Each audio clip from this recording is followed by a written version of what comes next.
Hello everybody and welcome again to another class of Hempology 101. Woohoo! Hello! My name is Ted Smith, and this is the 9th year of us doing these free non-credit lecture series, and it's something that we're very proud of doing. And for anybody that wants to see any of the past lectures, we've had a lot of great guest speakers. Most of them are on YouTube, as this one will be. A year ago we were lucky enough to have Dana Larson around at this point, and we got to do a lecture on the SensibleBC Campaign and a drive to decriminalize it. And for this lecture, which is plot and politics, I should say. And this year, we're in the campaign, and we're lucky enough to have Cam Birge step up to the plate and really lead the campaign on the southern part of the island here. And that's part of the beauty about being outside, but it's better than being in. Anyway, hopefully he won't get interrupted like that too much during his talk. And Cam is here today to not only talk about what's happening with the SensibleBC campaign, but also his personal story and what brought him here as well, which is something I'm only vaguely aware of and looking forward to hearing more of. Although I understand it really is a tragic beginning to his activism. And so I guess I'd just like to start by thanking Cam profusely for all the great work that you've done on this campaign. And thank you for coming here today to tell us your story and what's going on with that. So with no further ado, thank you very much. Well, good afternoon. SensibleBC, 7 ridings. And I guess I'm going to start with President Nixon declared a war on drugs in 1971. Yes, he did. And in 1974, Ronald Reagan, as governor of California, cited the Heath Tulane study as saying that marijuana causes permanent brain damage, and escalated when he became president the war on drugs, throwing billions of dollars more into that effort. So in 1982, I resigned as... Might be touched it. I gotta stay away from there. Yeah, you gotta move it first. Oh, in 1982, I resigned as a high school social studies teacher in Alberta to travel. So went to Japan, went to Taiwan, ended up in Bangkok, and while in Bangkok, I ended up befriending this U.S. Special Forces guy on leave, and he was a Navy SEAL. He'd just come out of Sudan, Khartoum, and had mined a boat there and blew it up, apparently. That's what he told me. And kind of said, you know, want to do some traveling together? And I said, yeah, I've always wanted to kind of do Apocalypse Now, but real. So, hey, are you up to going up into the Golden Triangle? You know, where Mekong starts, Burma, Laos, Thailand. And he says, shit, yeah, you know, I mean, that's right up my alley. So, well, let's go. So we got on the train, you know, go through Chiang Mai to Mae Sai. And so we're only a couple of kilometers away, well, not even, 1 kilometer away from, I guess, a bridge that crosses the Mekong, and the 3 countries meet in that area. So we end up in a Hmong village. The Hmong tribe was the only tribe that supported the United States in the Vietnam War. And the North Vietnamese, well, the Vietnamese at that point, were still trying to wipe out the Hmong. So MiG fighters would come over, you know, 2-3 times a year, and they'd spray this something that was called yellow rain on them, or trying to spray it on them at least.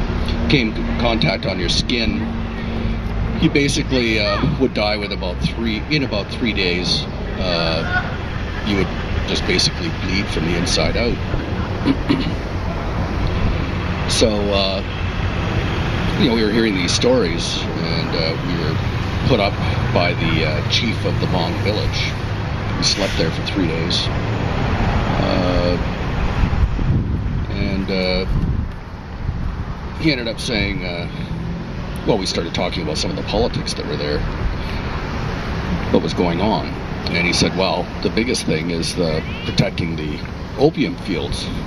And, oh, really? And, we've got these Burmese rebels that cross the river and the border and come in, and we have skirmishes with them. And we're trying to protect, we work in the poppy fields, and we're trying to protect the fields that are on our side of the border. Well, that's interesting. Would you like to go and see these fields? Sure. So we end up walking for maybe 45 minutes from the village, and there's a clearing, and you see, huge fields of poppies. But what was really odd was these fields of poppies were being protected by Thai Army. And the Thai Army soldiers were decked out in brand new uniforms, green, supplied by the United States, weaponry supplied by the United States government. And I'm looking at them and I'm going, well, how can this be? I mean, there's supposed to be a war on drugs. Ronald Reagan, this is what we've been hearing all over the press. How can the United States be giving the Thai Army and government money and supplies of weapons and uniforms and all this kind of stuff to guard poppy fields? And he looked at me and said, man, are you ever naive? There's helicopters that come in. Again, these are U.S. helicopters, made helicopters anyway, that come in, and U.S. generals and even senators come out of these helicopters, visit with the soldiers, and kind of just take a look at the fields, and then head off. And I'm like, well, that's not the message we get over here over in North America, in the United States or Canada. I mean, there's supposed to be a war on drugs. And I just don't get how this is like tilt. I mean, this is not what's really going on in our minds. So, that was my first experience, I guess, is the way to put it, where there's a message being sent to us, and in reality, there's something else going on. So then, let's switch to 2006. That was 1982. In 2006, I'm living in Morelia, Michoacan, Mexico. Wife, 3 kids, myself. And on the main drag in Morelia is a restaurant called the Carousel. And the Carousel is, with horses and all of that. But instead of having horses, they'd remove those and they'd put tables in. But it was a really neat place for kids to go. So the kids had always said, let's go to the Carousel. So finally, I think it was one Saturday, okay, we're going to go to the Carousel. So we have, I think, our midday meal there, the comida. And we had just left. We were just about to cross the road. And adjoining the restaurant portion was a parking lot. At the back of the parking lot was a place where extended tables for family gatherings and events, parties. And that day, the Morelia chief of police was having a birthday party for his 8-year-old son. And the mom was on one side, son, the dad, the chief of police, and then extended family alongside the tables. So probably 40 people in total. And as we were about to cross the road, we see 2 guys come in on dirt bikes, ski masks, AK-47s, slide to a halt in front of the table, pull out their AK-47s, absolutely, obliterate the chief of police. His brains were on the wall behind him. People screaming, kids crying. Didn't touch the mom, didn't hurt anybody else, just took out the chief of police. Turned around on their dirt, we're on the ground. I've got to, get down, the whole 9 yards. This is like we're in a movie or something. And kids, wife, myself, we're all on the ground. And these guys on the dirt bikes, swing around. go up the mountain.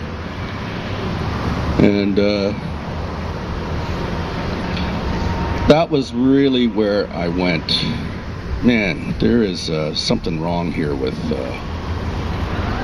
the criminal side of the drug trade. I mean, there's something wrong with the government side of it too, but there's something wrong with the criminal side as well.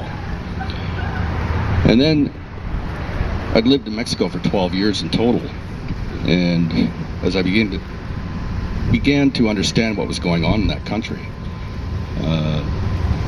drug cartels had infiltrated every level of government, municipal, state, federal.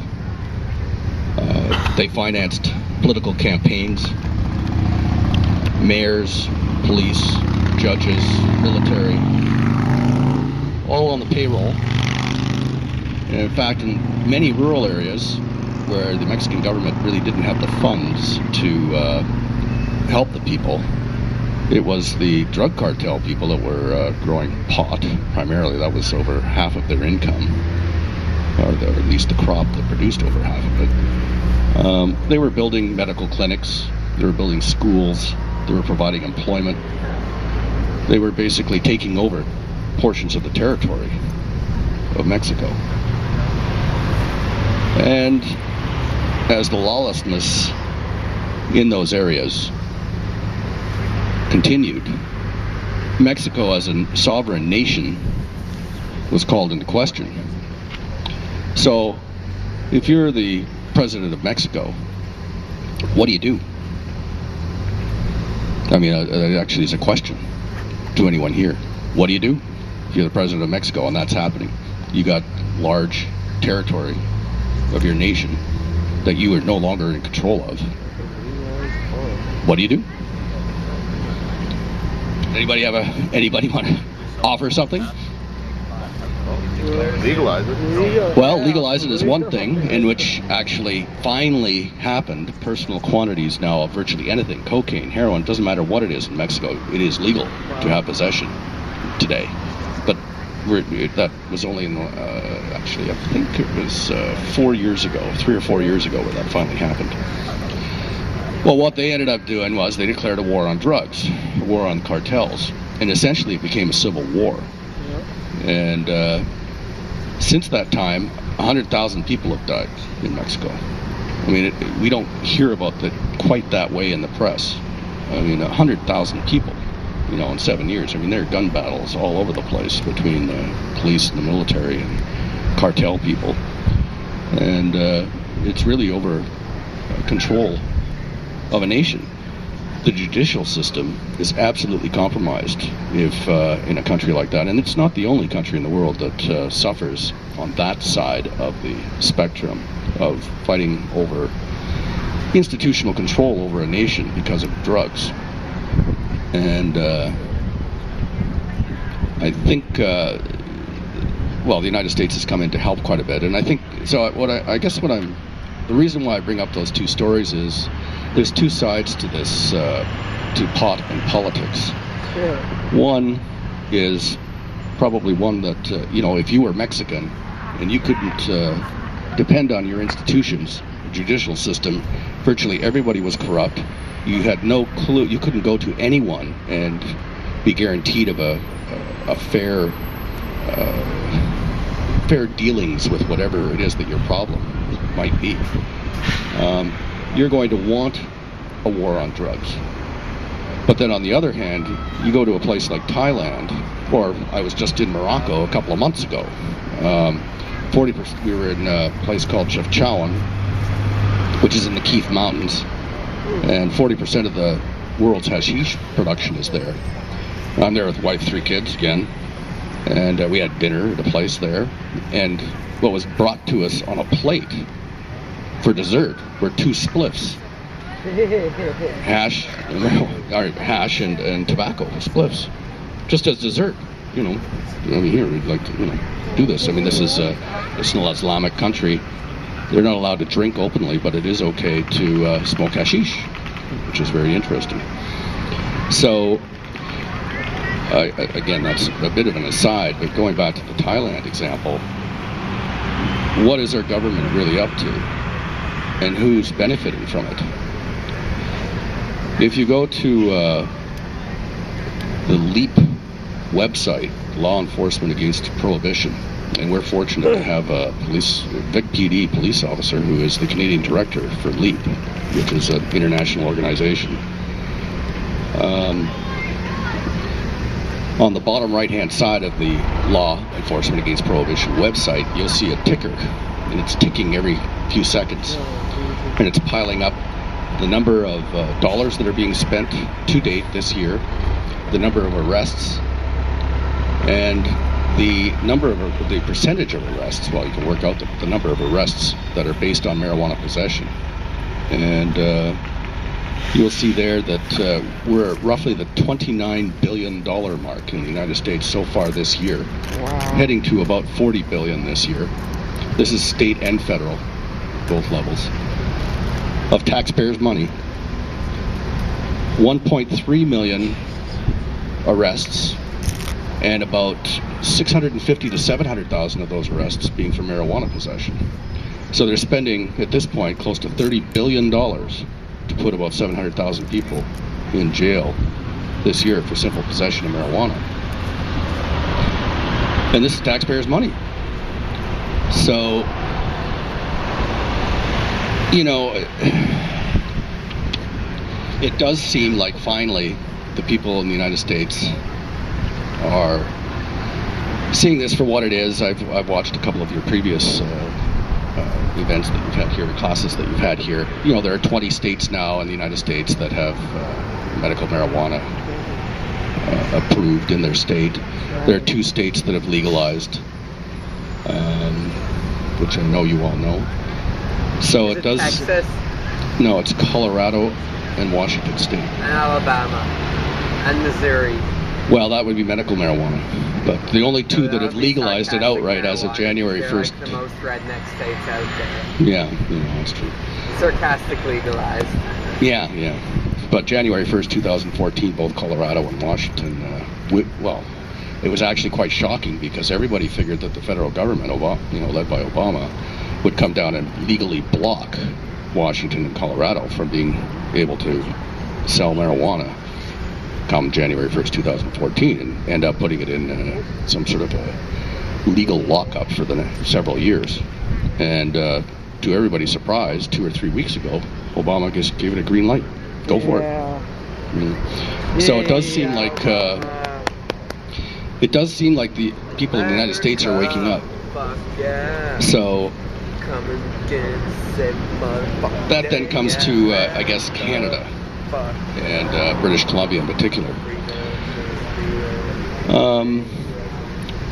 SensibleBC, I know that Dana spoke about this last year. I watched that. But I do want to just sort of read what this is all about.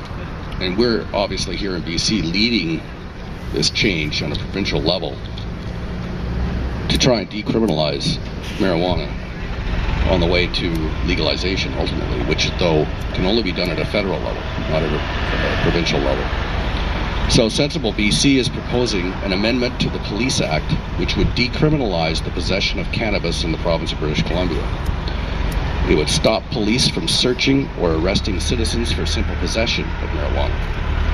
It also demands that the federal government repeals marijuana prohibition by removing cannabis from the Controlled Drugs and Substances Act so BC can legally tax and regulate it. And then finally, it calls for or mandates the BC government to figure out the rules needed for a legal marijuana system in British Columbia through a public commission which would hold hearings and recommend the specific rules. And at this point, we're roughly 15% into the campaign. We have 90 days. It started September 9th. We're September, 24th today? 25th. So, we're roughly 15% in. We're about 10% of the way there so far in terms of votes collected out of the Victoria office. So we're slightly behind, but that was to be expected because this is canvasser-based. I know I'm a little bit off topic. It's not completely political, but, well, I guess I can bring it into the political realm. It's a similar process to what happened with HST. It's the exact process. However, there is a difference. With HST, people were angry with the Premier, basically, for not telling the truth. He promised one thing in his campaign and did another once he got in, so they wanted to send him a message. When you're angry about something, people tend to come together and send that message. And you had a lot of retail stores, you had a number of people would put signs up in their window and say, sign the HST petition here. Well, with marijuana, there are not a lot of store owners that are going into their final 3 months of the year that are leading up to Christmas, which is when they make most of their money, that are going to put sign the marijuana petitions here, when given the stigma that still exists for many, and sort of the taboo nature of the subject for many. So what SensibleBC has designed is we have to do it through canvassers, primarily. And people hear the word canvassing and they go, oh my God, I don't want to knock on doors, and I don't want to, etc. But the idea is, if we do get, right now we have just over 2,000 canvassers in the province. The hope is that over the next month or so, that we'll get more and more canvassers, and they'll simply go to friends and family and sign up 10 people each. 6, 8, 10, 12. It doesn't have to be 100 or 200 knocking on doors, standing on street corners, asking people to sign this petition. Now, it can be that if you want to do that, of course, but if anyone wants to. But what we're really looking for are canvassers that will just sign up friends and family. Everybody does 10. We get 4,000 canvassers doing that. It's done. So that's what's happening on that side of it.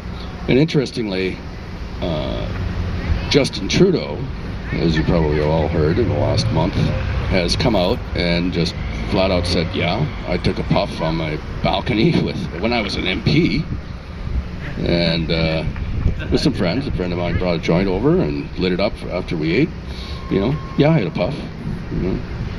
And I think it should be legalized, flat out, in your face. No other political party had the guts to do that. What about the marijuana party? Well, okay, yes, you're correct. The marijuana party, yes, it did. I'm talking about a mainstream political party, obviously, that has a chance of perhaps getting into power. So, and I don't want to get too much into specifics, but with SensibleBC, we were promised support by some political parties, and then once election campaigns were over, etc., and we went, okay, we're here for support, they went, oh no, they backed off. They didn't follow through.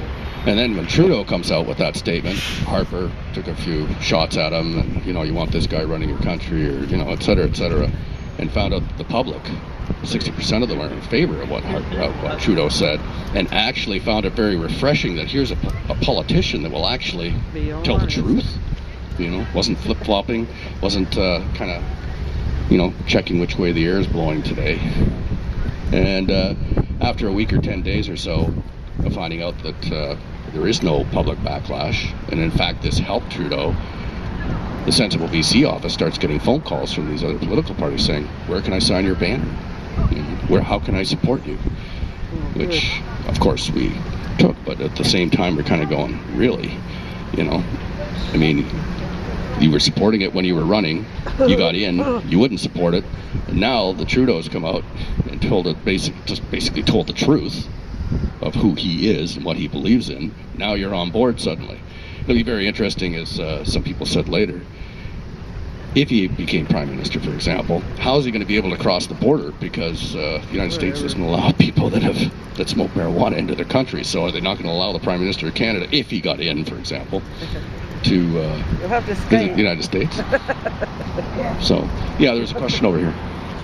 Yeah, you're on. That was a while ago, but I thought the law is that you can't transport marijuana over the border to the States. Well, no, you obviously can't transport it, but no.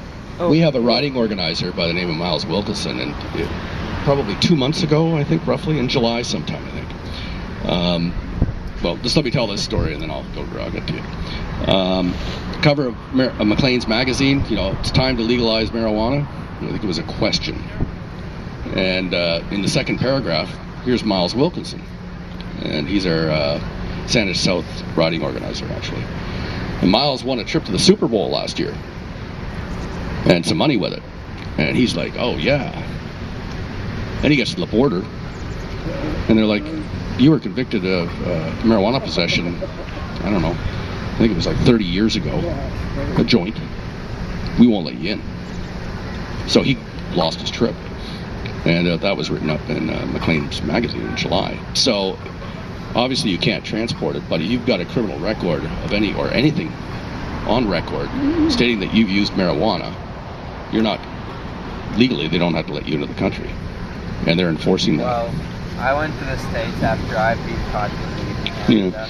No, Miles has been into the States a few times, but you just never know. It's almost like the lottery, right? It depends on what shows up on the computer and probably how that person's feeling that day, or who that person is, that's at the border. Yeah, you said on the leak website they're going to hit 40 billion. Is that annually or total? Annually. And this year it should project to almost 40. Right now it's about 28 or 9, but we're in September. So that's annual, state and federal together. So that's taxpayers' money being wasted. So, who benefits from that money being spent? Prisons. Well, in the United States, obviously, right? They're privatized. They're bonused and incentivized to put people in jail over simple possession. And I think has been discussed here, the easiest pickings are going into lower income areas, busting blacks or Mexicans or Hispanics, whatever, on the street for a joint and putting them in jail. So that's why their prisons are basically overflowing. Who else benefits? Yeah, the judicial system benefits, obviously, because there's employment provided by this. The DEA, for sure, weapons manufacturers, drones, helicopters, weapons, they make the uniforms and the Kevlar bulletproof vests and all that kind of stuff, night goggles, all these manufacturing companies, they benefit. Pharmaceutical companies love it. They don't want marijuana legalized. Forest companies or logging companies as well, but people in the forestry industry, or companies in the forestry industry, they don't want hemp back on the scene the way it used to be. There's a lot of people that have vested interests in keeping marijuana illegal, and strong lobbies for that. So, but it does sound like things are beginning to change. Can you talk about the Cannabis and how things are going around? Oh yeah, okay. Well, that's the second thing with SensibleBC. I mean, so because we can't get the storefronts or the polling stations that the HST had, and we have trying to get canvassers just to sign up friends and family. That's the biggest way that we're going to make it. But another thing that we did do, or that Dana Larson has done, is he's purchased a bus and made it up, and it's called the Cannabis.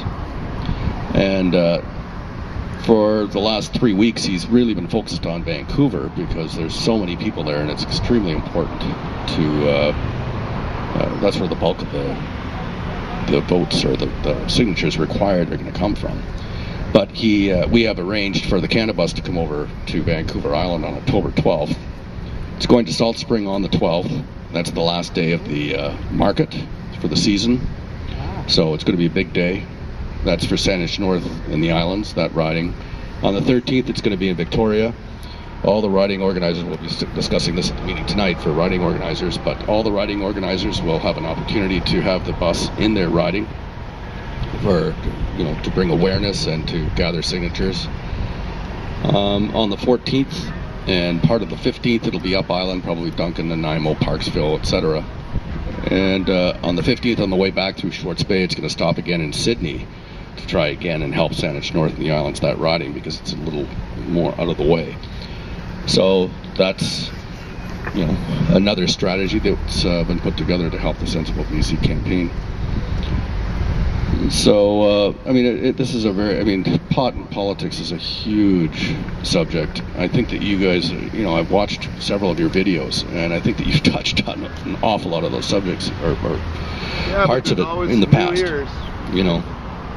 So, I don't know, why don't we throw it open to, do you have any questions or comments, anybody?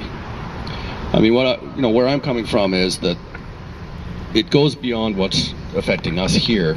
There are entire nations that have been affected by the drug trade, and to leave it in the hands of cartels or criminals is absolutely. Well, the war on drugs just it's been demonstrated. Prohibition doesn't work. It didn't work with alcohol, and it's not working today.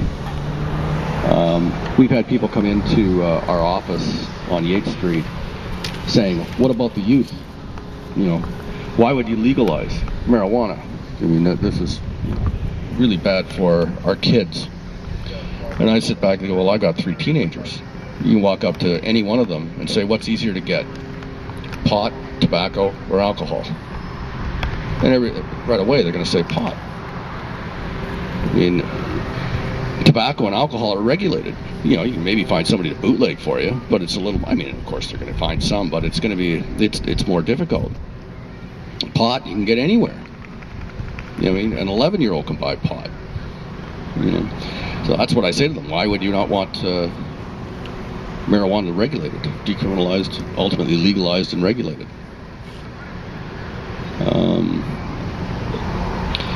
So leaving it in the hands of drug dealers that don't discriminate, I mean, I don't think too many of you would probably think that it's a great idea that 11 and 12-year-olds are out smoking pot every day, you know.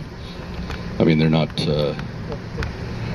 brain development's still going on, you know, it's, there is a chance, as a caller said yesterday on Terry Moore's program, of schizophrenia, you know, some anxiety trouble, etc., while you're developing when you're young, between, let's say, 11 and, let's say, 16, you know, I mean, take it easy at least. I mean, 11's too young. When you're getting to 16, okay, you know, maybe, but, you know. So you're laughing over there. You think it's okay that you don't agree?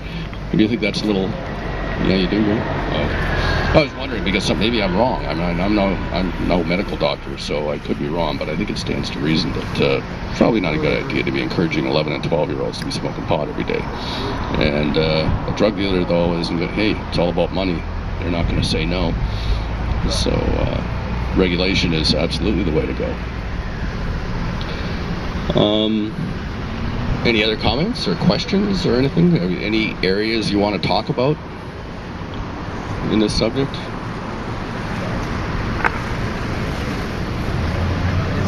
A lot of active police officers? Yes. They're both. But no, I would say the majority are active. And yeah, we've actually had several off-duty police officers come in to the office and sign the petition. They only come in, they don't come in uniform, obviously. The Canadian director on Big PD has to be quite careful about when he speaks publicly. Ted knows this person, and he does speak publicly. He has gone out with Dana Larson and supported SensibleBC. He's got a personal mission to sign up to get 1,000 signatures himself on behalf of SensibleBC, but he has to keep a pretty low profile because his bosses could get a little perturbed if it was, you know, he was right front and center and, you know, wearing the Big PD uniform and going, I support SensibleBC. I have had coffee with an RCMP probably 3 weeks ago, I'd say, and asked him, hey, what do you think about the SensibleBC thing?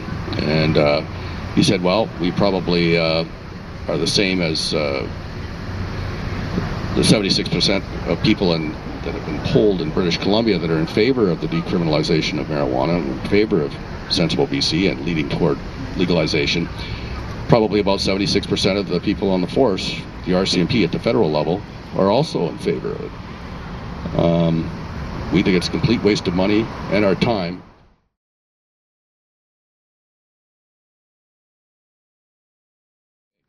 But he also said, using his words, the other 25% are still Nazis and get off on busting people over a joint. But that's what he called them, you know. So I think that that's, you know, police officers are people, and they probably are just like us. 75-76% of the population supports decriminalization and legalization, so they're no different.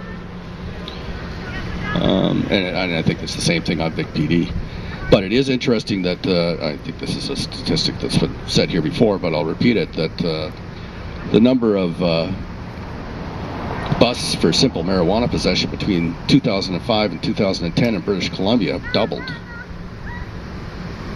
which is an outrageous statistic when you think about it. I mean, people's lives being ruined over, you know, getting a criminal record can affect employment down the road. In the United States, if you have a record, you don't get any, you can't get a student loan.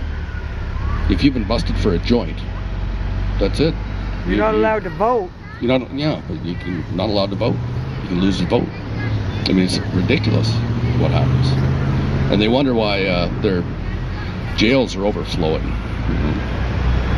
And how states are going, or why states are going bankrupt, keeping people in jail, hundreds of thousands. I think in California, I was reading today, I think they've got 700,000 people in jail for simple marijuana possession. And there's a judge, and California is bankrupt.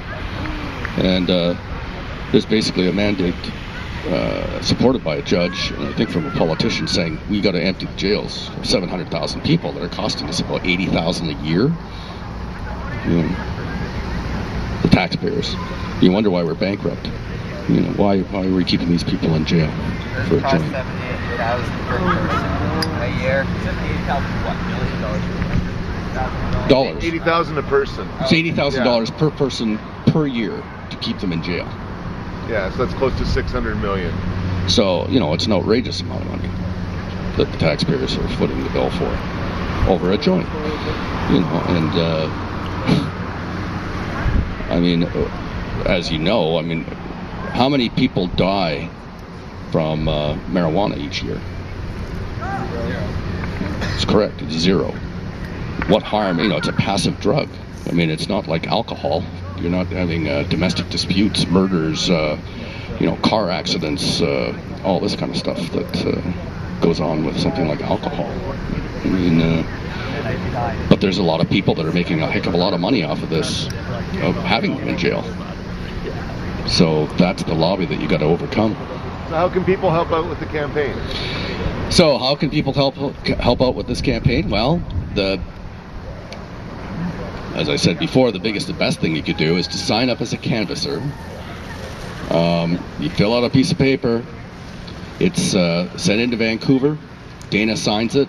Sent into Elections BC. They record you as a canvasser. Sent back to Vancouver, and your cards are printed out. They're sent in a PDF, and we can print them out here. And once you're a canvasser, there are 85 ridings in British Columbia. There's a different petition sheet for each riding. The first question is, are you a registered voter in BC? You have to be a registered voter in BC to become a canvasser, but you can register at the same time that you want to become a canvasser. People, though, who are not registered voters by September 9th, when the campaign started, are not able to sign the petition. You had to have been a registered voter prior to, but that doesn't mean you can't be a canvasser and find those that are registered voters. And then from there, it's just, like I say, if you want to get it right into it and stand on street corners or knock on doors or whatever, or come down to our office and help greet on the street. We have a stool out in front of the office, and it's amazing what a difference it makes as people are walking by. We have a lot of people walking in, but I'd say that triples when we have somebody sitting on a stool outside the front door saying, "Hi, we'd like to sign the petition," and engage people in a brief discussion. And it probably triples the number of people that come in and actually do it. People are on their phones, they're chatting, they're looking, straight ahead, etc. They go, "Oh yeah, I do want to do that." So they come in. 76% of the people support it. So that really makes a big difference. And then from there, if you don't want to be that active, it's like I said before, you just have petition sheets with you, and when you're hanging out with friends or you're at home or whatever, hey, will you sign the petition? And if, like I say, if everybody got 10 signatures, let's say, which isn't too tough, even 6, 4, anything that helps, I mean, we'll make it. So that's the biggest way that each of you can help. It's something that you believe in. So, anything else you'd like to talk about on the political side? I mean, I can get into it even quite a bit deeper, but you know, where do you start and finish? It's a worldwide, you know, Uruguay. That's important. Have we talked about Uruguay here yet? No, it's open. That's extremely important. Uruguay is going to be the first nation to legalize marijuana outright. Oh, it's so insane. The president of Uruguay has spoken in front of the UN, and there's a coalition of countries that joined since the early 70s, Nixon's war on drugs, and this is the first crack in their armor. And what Uruguay proposes is, one thing that I actually found interesting was, and I didn't like, was that if you do want to smoke marijuana, you have to register there. They have your name and contact information. So there's a privacy issue there that I don't like. But given that, once you sign up, you're allowed to purchase 40 grams of marijuana per month, and you're allowed to have 6 plants, any individual. So that's kind of establishing a bit of a benchmark. I don't like that privacy side of it, because if other nations are going to basically discuss this in the UN and they're going to adopt some of those measures, I like the 40 gram side of it. I like the 6 plant side of it. I like the fact that as individuals we're allowed a certain quantity for personal consumption. That side of it's good, but why? You know, are they keeping a list somewhere of who you are and where you are? You know, that's a little creepy. So hopefully that's not going to set a precedent. Hopefully there'll be somebody like the Netherlands, maybe Canada, you never know, but and they go, we don't have that privacy, or at least we are going to respect privacy, and we're not going to have that requirement where you have to sign up. So, of course, you know about Harper, April 1st, Ted's very involved in that. On the medical marijuana side, and the number of growers and licenses that are going to be granted, etc. That's a highly political issue that I think Ted could speak. Yeah, I was going to get to that in a minute. You should speak about that. You know more about that than I would ever know. Yeah, so, I was wanting a minute before you were done to do that. Yeah, so that's another serious political side in Canada to what's going on, and should be talked about here for a few minutes. Okay, well maybe if there's no more questions. Yeah, is that it? Okay, well thank you. Oh, thank you, Cam. Well, thank you very much, Cam. Thank you so much for coming up and sharing your story.